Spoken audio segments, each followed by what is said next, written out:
Chapter 1. Discussion of Board of Directors Alliance. Wedge.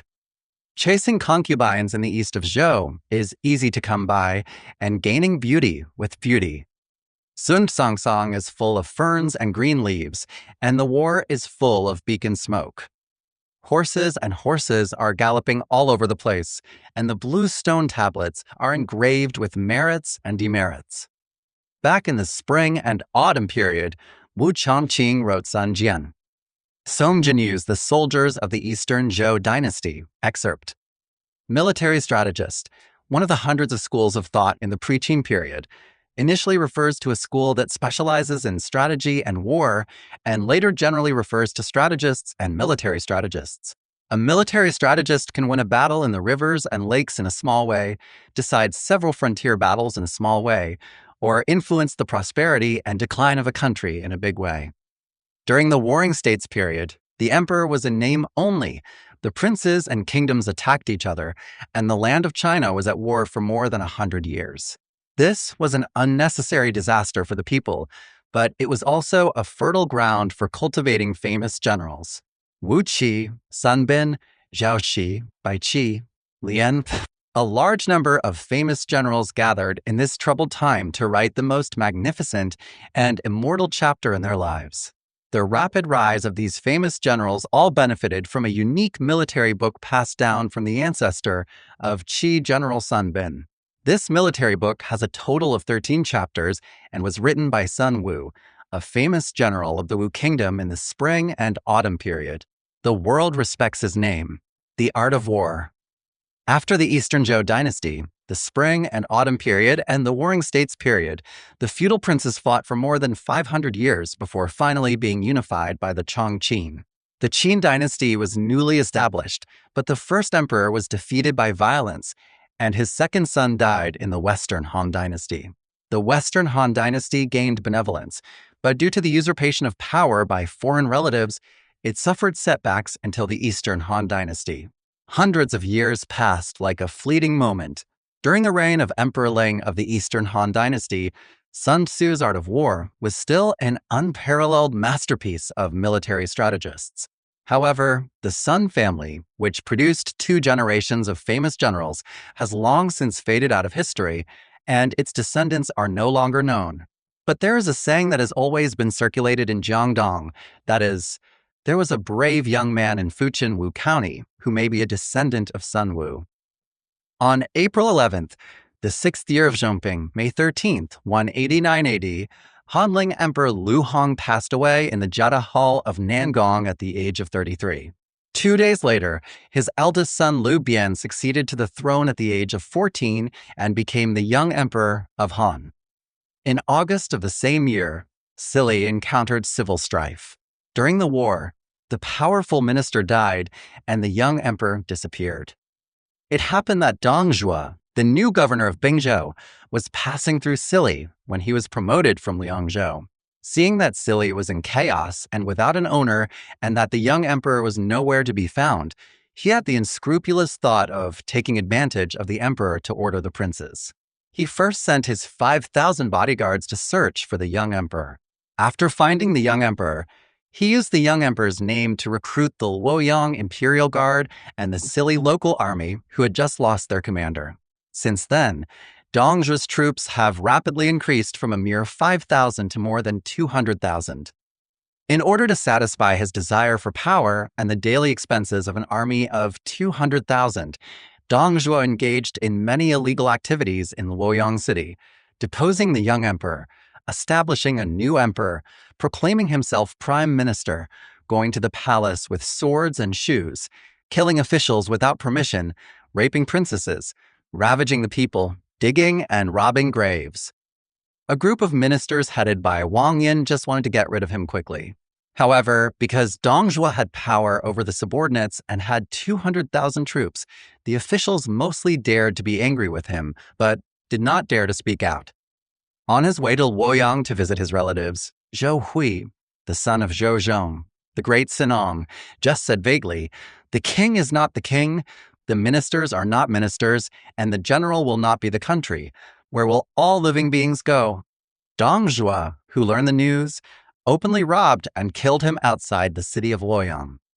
The brothers Yuan Shao and Yuan Shu, whose ancestors had been 3 princes for 4 generations, were also in danger of being destroyed because they refused to rely on Dong Zhuo. If the 2 of them hadn't been alert and escaped in time, their fate might have been 10 times worse than Zhou Hui's. They recruited troops in Bohai and Nanyang respectively, intending to make a comeback. Because they spent a lot of money and did not skimp on money and food when recruiting soldiers, the soldiers and horses recruited by the Yuan brothers also reached tens of thousands in just 1 month. Although Han Fu and Zhang Zi are still the nominal governors of Bohai and Nanyang, the actual control of Bohai and Nanyang counties has long fallen into the hands of brothers Yuan Shao and Yuan Shu. In his spare time, Yuan Shao would also use his family's reputation to contact various heroes in the name of eliminating thieves and supporting the Han, intending to form an alliance to take down Dong in order to avenge his hasty escape that day. Soon after, Dong Zhuo finally heard of the Yuan brothers' great move. Dong Zhuo was so angry that he started planning a crusade against Yuan Shao. At that time, Dong Zhuo's sphere of influence was mainly concentrated in the Sili area with Luoyang, the eastern capital, as the administrative center. The Bohai County where Yuan Shao was located in the eastern part of Jizhou, east of Sili. There are several counties and dozens of counties in between. If he wants to send troops to attack Yuan Shao, Dong Zhuo will lead his army to travel thousands of miles to fight. After thinking about it, Dong Zhuo finally gave up the idea of subduing Yuan Shao by force. At present, provoking conflicts among the princes and using princes to control princes is obviously the most appropriate method. Soon after, Jizhou Mu died of illness and became vacant, so Dong Zhuo promoted Han Fu, the former Bohai prefect, to Jizhou Mu in the name of the Eastern Han Dynasty. The position of Bohai governor vacated by Han Fu was taken by Yuan Shao, who actually controlled Bohai County. To Dong Zhuo's expectation, Yuan Shao did not confront Han Fu because of this court order. Regarding this transfer order from the Eastern Han Dynasty court, Yuan Shao stood on the standpoint of being loyal to the emperor and serving the country. He was moved by emotion and reason and persuaded Han Fu to join him in attacking Dong.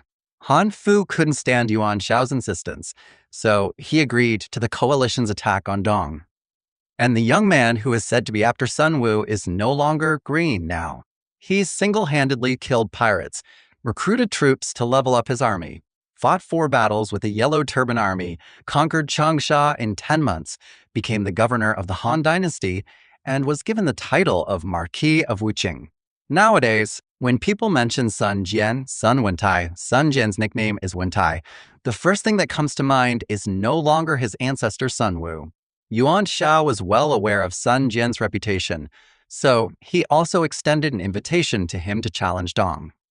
Later General Yuan Shu, Jizhou Mu Han Fu, Yuzhou Governor Kong Min, Yanzhou Governor Lu Dai, Bohai Governor Yuan Shao, Changsha Governor Sun Jian, Hanoi Governor Wang Quang, Chenlu Governor Zhang Miao, Guangling Governor Zhang Chao, the prefect of Dongjun Xiao Mao, the prefect of Shanyang Yuan Yi, the prime minister of Jibei Bao Xian, and the captain of the Dian Army Cao Cao, a total of 13 attacks against the Dong princes. At the end of that year, they had a banquet at Yuan Shao's mansion in Friyang County. Section 1. The geometry of sending troops. The falling snowflakes outside the city are lightly decorated with the mottled willows. The snow in the city is fettering the steps of delayed pedestrians. A winter scene like this, if framed in a picture scroll, will definitely be able to retreat from the hustle and bustle of the world. If it is attached to poetry and prose, it can also be as gripping and melancholy as in the Book of Songs. Picking way, the willows are leaning on each other, the rain and snow are falling, and the road is slow. But if you really stay in this snowy scene for a long time, the icy snowflakes and biting cold wind will gradually destroy the viewer's original pure heart. Among the princes who attended the banquet, only Sun Jian and Cao Cao each brought a person who seemed to be an entourage to attend the alliance together. The escort teams of various princes lined up and waited in this picturesque snow scene.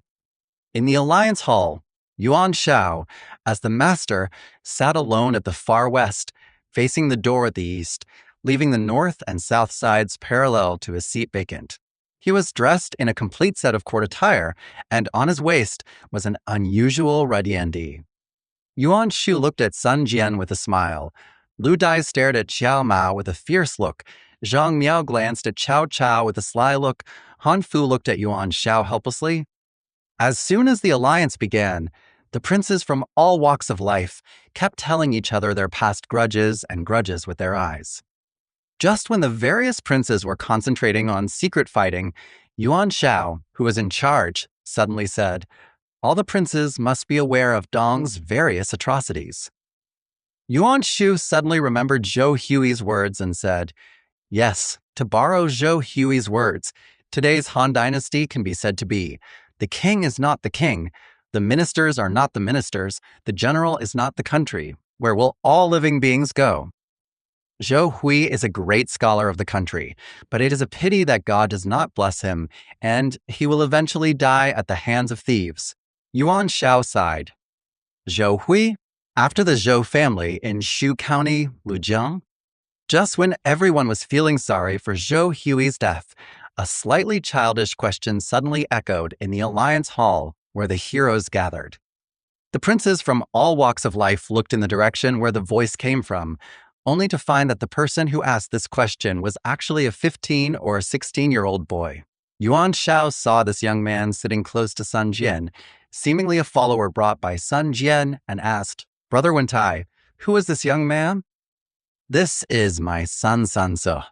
Sun Jian replied. "Oh, Brother Wentai's son is so majestic and handsome. A tiger father has no dog sons.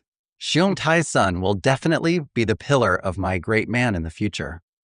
When they heard that he was the son of Sun Jian, the governor of Changsha, almost all the princes only focused on flattering Sun Jian and completely forgot about the question Suns had just raised. "You are right. Zhou Hui is from Shu County, Lujiang." Just when Sun Tzu lamented that the princes were bullying the young man, a loud reply, mixed with the noisy sound of the princes slapping their horses, suddenly echoed in Sun Tzu's ears. This was the answer given by a prince sitting at the back. Sun Tzu saw that this man was about 35 years old. He had a long beard, big eyes, a square face, and a high nose. He looked like a prince named Chao that his father had mentioned. So he stood up and came to this prince, intending to ask what happened. "Hey, why did he leave?" "Yes, why did you leave suddenly?" Okay, don't say anything anymore." When the princes saw Sun Tzu leaving the table, they gradually became quiet. "Are you Chaomanda?" To show his respect, Sun Tzu bowed and waited for the prince's answer without moving. With equal etiquette, the prince stood up and saluted in return, saying, "Yes, it's Chao." "Mr. Chao is polite. The junior Sun Tzu, whose courtesy name is Bo Fu. I was confused just now. Thank you for telling me. Farewell." In order to make the Dong Hui alliance proceed smoothly, Sun Tzu only exchanged greetings with him and then walked straight back to his seat. "Wait a minute." Chao Chao couldn't help but stop him and said, looking at his appearance, he is only in his early 16th year at most. If he doesn't have a weak crown, how can he express himself? Sun Tzu patiently stopped and turned around and replied, "Mr. Chao doesn't know something. Although I am young, I often go out and make friends with talented people all over the world. It is really inconvenient to live in the world without a word, so I choose the word in advance so that others can call me. Not only me, but also many of my young friends also choose the word in advance for this reason." "I see. I've learned a lesson," Chao Chao said. "Mr. Chao is so polite." After saying that, Sun Tzu walked straight back to his seat. Mengda's refusal to bully young men left an indelible impression on Sun Tzu's heart. From this moment on, Sun Tzu secretly remembered the name Chao Chao in his heart. Although Sun Tzu walked back to his seat, it was only a short dozen steps, but his steps were as steady as Mount Tai and his face was as calm as a still cloud, which made Chao Chao couldn't help but think, if Sun Tzu is a cowardly, incompetent, timid, and fearful playboy, then when he faces the scorn of the princes, he will definitely remain silent and show his complacency. in such a world where heroes are rising together and fighting frequently. In this era of frequent great battles, it can be said that the stronger will get stronger and the weaker will perish. To remain content is tantamount to waiting for death. It is difficult for such a person to protect himself, so how can he be my opponent, Chao? If Sun Tzu was a fierce and aggressive man in the countryside who spoke out loud, he would definitely become angry and use vulgar words when faced with slight insults from the princes. The consequence of this is that the alliance between Dong and Dong will break up unhappily, and the alliance between Dong and Dong will be stillborn. Such reckless men who seem to be pursuing their own quick success without caring about the overall situation are definitely no match for me. Chao. On the other hand, Sun Sishirkai, he left the table to warn others in full view, which was an act of fearlessness. He never had a direct conflict with others, which was an act of self-restraint. Moreover, he chose the name in advance and made friends with talents all over the world, which shows that his ambition is clear. Therefore, although Sun Tzu did not have any martial arts skills at this time, Cao Cao's intuition always reminded him, keep an eye on this person. This person is not simple. When he was young, he couldn't help but murmured softly to his entourage, after the banquet is over, you must thoroughly check this person's details for me. At this time, Yuan Shao, who was gradually coming to his senses, continued, as everyone knows, Zhou Hui just told a truth known to everyone in the world and was openly robbed and killed by Dong's thieves outside Luoyang City. The thieves were so cruel. If it is not curbed, it will suffer in the future. As the organizer of this alliance to fight against Dong, I am willing to personally lead 30,000 elite troops to join the coalition to fight against Dong. As for the final strength of the alliance, it depends on you. As soon as Yuan Shao finished speaking, various princes began to calculate their own small profits, and the alliance reached a deadlock for a time. What? No one wants to send troops. Yuan Shao couldn't help asking, what? Is it true that no one is willing to send troops? When Yuan Shao asked the question for the second time, Sun Jian, the governor of Changsha, finally stopped being silent. I am willing to send 20,000 troops. Error 500, server error. 1,500, that's an error. There was an error. Please try again later. That's all we know. Is Sun Jian crazy? Although Sun Jian's troops were not as many as Yuan Shao's, they still aroused the admiration of all the princes. Because for Yuan Shao, 30,000 people is only about 3/10 of his military strength. But for Sun Jian, who was not very powerful, 20,000 soldiers and horses were almost all of his troops. Once they were all used up, the Changsha county guarded by Sun Jian would become empty cities with almost no defense. Yuan Shao couldn't help asking, why? Why did you do this? What is the deep hatred between you and Dong Zhuo? In order to defeat Dong Zhuo, can you even give up Changsha County, which you rely on for survival? In order to appear solemn, Sun Jian held his chin and looked like he was thinking twice and said, firstly, I only have public hatred with Thief Dong, not private hatred.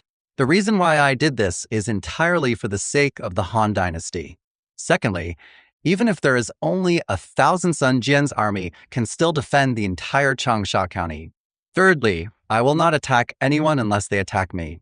If someone attacks me, I will retaliate with the county. The hatred of a county should be repaid with the state. As soon as Sun Jian finished speaking, a voice as clear as an oriole came from outside the door. Who is talking so shamelessly? When everyone heard the sound, they went out and saw a slim woman slowly walking into the house.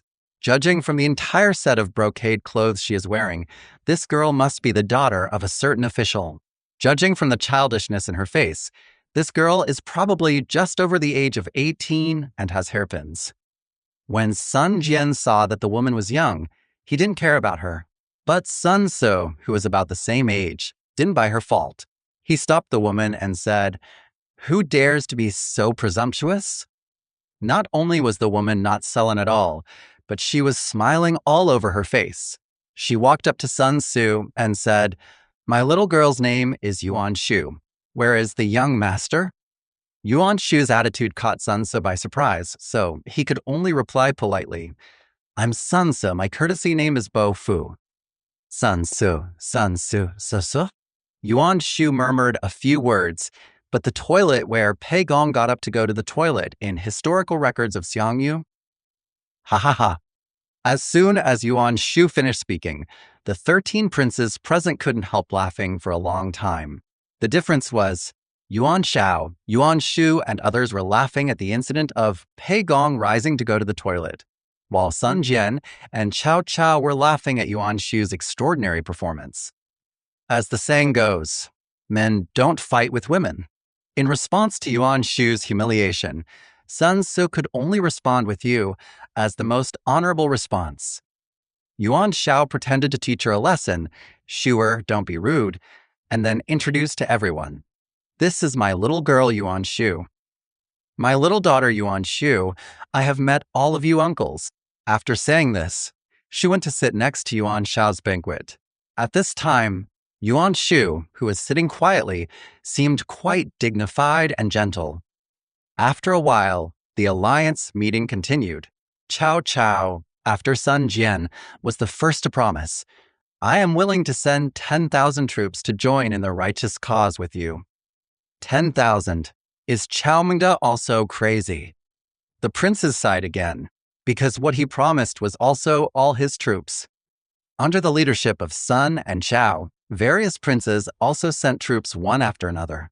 The strength of the coalition armies soon reached 180,000 people. Among the princes, only Han Fu had not yet spoken. At the beginning, if Dong Zhuo had not appointed Han Fu as the shepherd of Jizhou in the name of the Eastern Han Dynasty, Han Fu would still be just a puppet governor under Yuan Shao.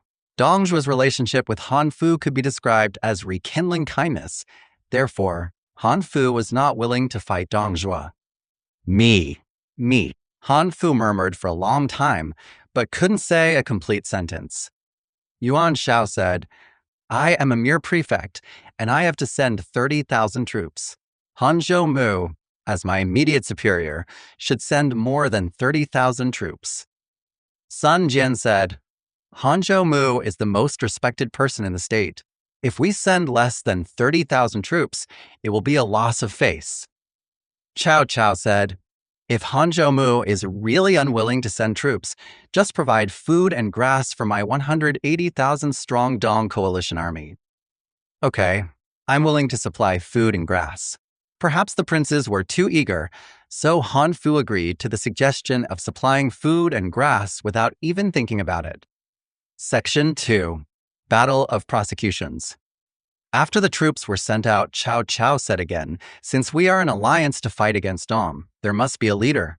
Brother Benchu, Yuan Shao's nickname is Benchu, is the leader of the alliance to fight against Dong. He has sent out as many as 30,000 troops, so he should be honored as the leader. I support it. All the princes agreed. In order to repay Mengde's shirt-size recommendation, Yuan Shao first granted him a title and said, today, as the leader of the coalition alliance, I officially grant Cao Cao the title of military advisor of the coalition army and the title of General Fenwu of the imperial court. After finishing his words, Yuan Shu said again, Brother Wentai has led troops in battles for many years. He is extremely brave and has experienced hundreds of battles. He can serve as the vanguard of our army and lead the imperial court as the general who breaks the captives. At the end of the Eastern Han Dynasty, the titles of generals were generally divided into two categories. One was the heavy title general with a higher rank and a prescribed amount. From high to low, they were general, hussar general, chariot general, guard general, front, rear, left, and right generals. The other was miscellaneous generals with a lower rank and no prescribed amount, such as Chao Mingde's Fenwu general and Sun Wentai's Polo general. In a short time, 11 of the 13 princes who fought against Dong were awarded the title of miscellaneous general, one after another. The princes who did not receive the general with miscellaneous numbers were none other than brothers Yuan Shao and Yuan Shu. The reason Yuan Shu did not receive the title of general with miscellaneous titles was because he already had the title of general of the post. The greedy Yuan Shao secretly calculated. Since the founding of the Han Dynasty, the general has been the highest military commander of our dynasty. His position is higher than the three princes.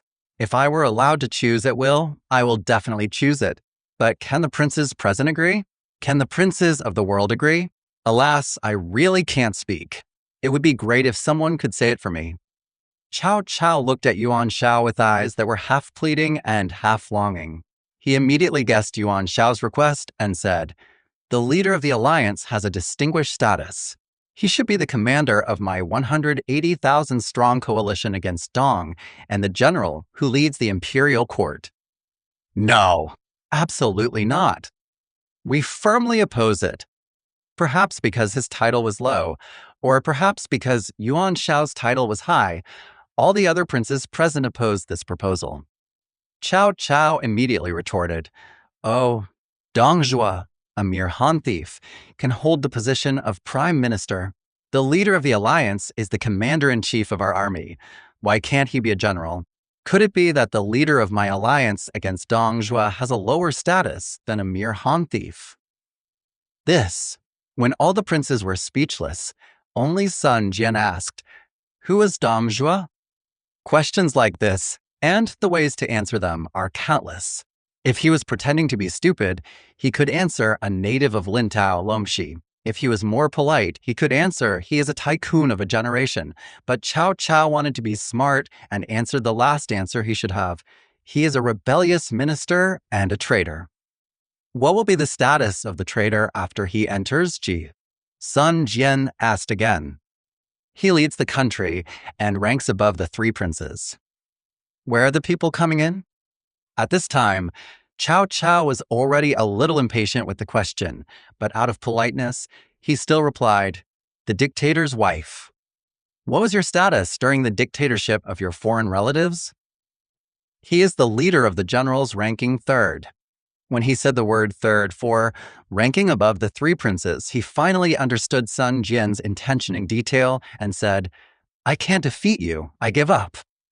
In order to allow the princes present to lose clearly, win clearly, Sun Jian explained, as Mengda said, since the Yellow Turban Uprising, all the officials above the three dukes in our Han Dynasty have brought disaster to the country and the people. Foreign ministers. If the alliance leader really takes charge of the general, the princes in the world who have not participated in the war will probably regard the alliance leader as He Jin and Dong Zhuo. How will the alliance leader deal with the 180,000-strong Dong alliance? Since Mengda failed to convince Sun Jian, Yuan Shao could only say helplessly, "What General Wentai said is absolutely true. Shao is indeed not qualified to be this general. Mengda, what other titles can you recommend?" Cao Cao thought about it for a long time and said, "What do you think of the post of General of Chariots and Cavalry?" As soon as he finished speaking, Yuan Shu, who had been sitting quietly for a long time, couldn't help but speak up for his father. Since the founding of the Han Dynasty, traitors such as Dong Zhuo and He Jin have never served as generals of chariots and cavalry. The generals of chariots and cavalry are in charge of conquering betrayals. This is also consistent with the purpose of the coalition to eliminate thieves and help the Han. Moreover, the status of generals of chariots and cavalry is in line with the lofty status of the leader of the alliance. Very good. All the princes agreed. At this point, Sun Ce, who was still angry just a moment ago, couldn't help but cast a gentle look at Yuan Shu. The reason is simply that in his life, Sun Ce respected talented women like Lu Kang the most. When Yuan Shu saw that Sun Ce was showing good intentions, he responded with a smile and his eyebrows as the most sincere response deep in his heart. When I was young, the likes and dislikes between people were always so erratic. Two people who were at each other's throats just a second ago can open each other's hearts again with just a few short witty words or a distant smile. According to the practice of past dynasties, every time a traitor is attacked, a decent appeal to the traitor must be sent out to rectify the hearts of the world. This war against Dong is of course no exception. This appeal, called Chasing Dong, should be based on 5 aspects, regardless of whether the rhetoric is gorgeous or not. First, to praise the major historical achievements of the Han Dynasty since the founding of the country. Second, to criticize Dongzhuo's various illegal acts after entering the country. Third, to reasonably legalize the private appointment of imperial generals by the coalition forces. Fourth, to win more princes to join the coalition. Fifth, to persuade Dongzhuo to surrender as much as possible. Among these 5 items, the most difficult one is simply to legalize their private appointment as generals of the imperial court. Yuan Shao thought hard, but he couldn't think of a reasonable explanation, so he excused himself in public. Now everything is ready, and there is only one article to criticize Dong, and he can send troops to put down the rebellion immediately. Shao, knowing that he has little talent and little knowledge, does not dare to write. I wonder who among the princes is willing to write this article. If you don't think that I, Cao Cao, am clumsy in my words, I would like to write a letter immediately, Cao Cao said. Here you come. I will serve you with pen and ink, Yuan Shao said. About half a quarter of an hour later, several servants of the Yuan mansion slowly walked in, carrying a bookcase with pens, ink, and inkstones, and a well-made banquet. Where do you want to place it, my lord? The servant asked. Put it here. Yuan Shao pointed to the empty space next to his seat. At the guild hall at that time, the left and right sides parallel to the host's seat were usually vacant. If there is no space left, the people sitting on both sides are either the owner's close relatives and family members or the owner's close friends. In short, they are people who are very important to the owner. As the saying goes, the guest does as the host does. As an outsider, even if he is dissatisfied with things like arranging seats, it is inconvenient for him to say anything. But as Yuan Shao's younger brother, Yuan Shu said reluctantly on the spot, Brother, as a younger brother, I haven't been able to sit in this position yet. As an outsider, it seems a little inappropriate for Mengda to sit in this position. I also feel that this is very inappropriate. Since ancient times, when the sky is round and the square people respect the middle, Xuanzi also said, The king must live in the middle of the world. This proclamation is the voice of my subjects of the Han Dynasty and the voice of the emperor of the Han Dynasty. It should be written in the center to show that the way of heaven is clear. Cao Cao said as he placed the writing case and the banquet in the middle of the 2 rows of princes. King, are you worthy? Han Fu asked. Facing Han Fu's deliberate attempt to make things difficult, Cao Cao said calmly, I am alone, so naturally I cannot be called the word king. But since this memorandum is the embodiment of justice, it must be written in the center. As the lord of a state, and with countless soldiers in his hands, Han Zhoumu is naturally worthy of the word king. If Han Zhoumu does not mind the hard work, I would like to give Han Zhoumu the right to write in the center. Han Fu knew that he couldn't write this message, so he had to keep using the word you to ease his embarrassing situation. Among the gentlemen, if there are those who are willing to take the trouble to write the message, you can also come forward and give it a try. If you are unable to write, I will do my best, Cao Cao said. The princes knew that they could not write a memorial, so they had no choice but to watch Cao Cao ascend to the so-called king position. Young princes, don't worry about me. Everything will be business as usual. While writing, he also did not forget to ease the embarrassing situation of the princes. Section 3. Musician Du Kuei. Sun Jian knew that such an appeal would be impossible to write in less than 2/4 of an hour, so he said, Alliance leader, how about taking this free time to discuss Dong's strategy? Unexpectedly, Yuan Shao said, No hurry, no rush. The specific combat strategy can be discussed later when the coalition forces gather. Yuan Shu coughed and said, Brother, I heard that a few days ago there was a new musician in the mansion. This person's surname is Du, his given name is Kuei, and his nickname is Gongliang. He was originally the Yaolang of the imperial court. The level of his music playing is as high as that of Shi Kuang in the spring and autumn period and the gradual departure in the Warring States period. I heard that when this person came, he brought more than 10 followers with him. These followers were originally students recruited by Du Kuei when he became the Yeoling. Since ancient times, famous teachers have produced great disciples. In addition to the musician Du Kuei, these students are probably the best in playing the piano, Han Fu said. It's a blessing to be able to bring Du Kuei and more than 10 of his disciples back into the mansion. Brother, you are so lucky. Leader, can you please invite Master Du Lu to give me a feast for my ears? I hope the leader will not hesitate to share. Yuan Shao thought for a moment, then raised the wine bottle and said with a smile, Drink this bottle of wine, and I will invite Du Kuei and his party to fulfill your elegance. Okay, we should pay respect to the alliance leader. Just as the princes raised their wine bottles, Sun Jian said disappointedly, Alliance leader, Jian just feels unhappy. I wonder if I can take a tour of your mansion.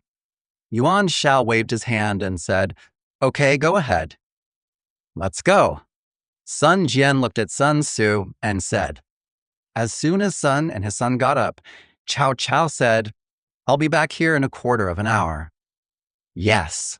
Sun Jian responded smoothly, then strode away with a puff of sleeves.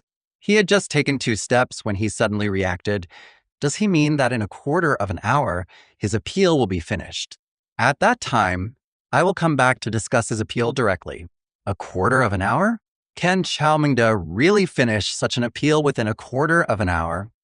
Thinking of this, Sun Jian couldn't help but slow down and secretly looked back at Cao Cao, who was writing the appeal behind him. As soon as Sun and his son stepped out of the hall, Han Fu banged the wine bottle on the table and said, Humph, this Sun Jian is so unreasonable and shameless. Yuan Shu patted the food table bang bang and said, In my opinion, General Wentai didn't do it on purpose. Maybe he doesn't like music?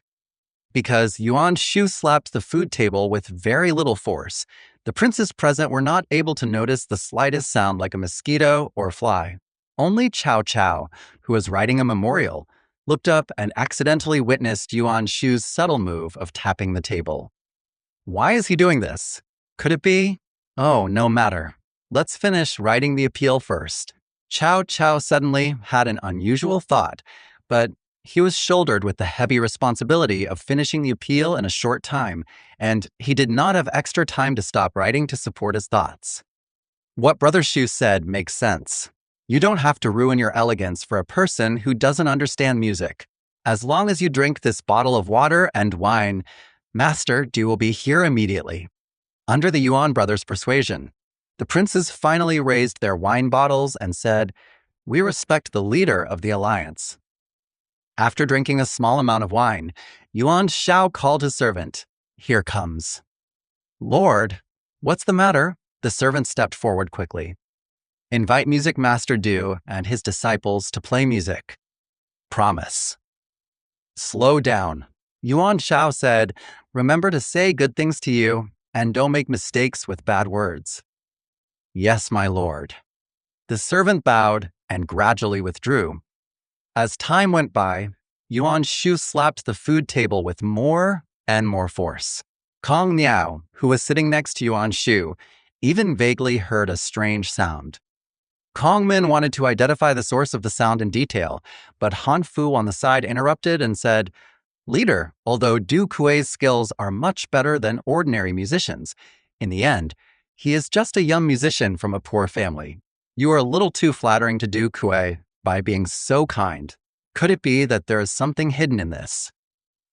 No, it's not me who praises him. It's actually him. Yuan Shao was interrupted mid-sentence by Yuan Shu's increasingly clear voice slapping the case. He asked, What was the noise? Seeing that the truth about to come out was interrupted by Yuan Shu in such an inexplicable and rude way, Han Fu couldn't help but think that the Yuan brothers had joined forces to hide the unspeakable secret. But as an elder brother, Yuan Shao knew that whenever Yuan Shu was worried since childhood, he would involuntarily slap the things at hand, and as his worries became more and more serious, the sound of his slapping things would become louder and louder.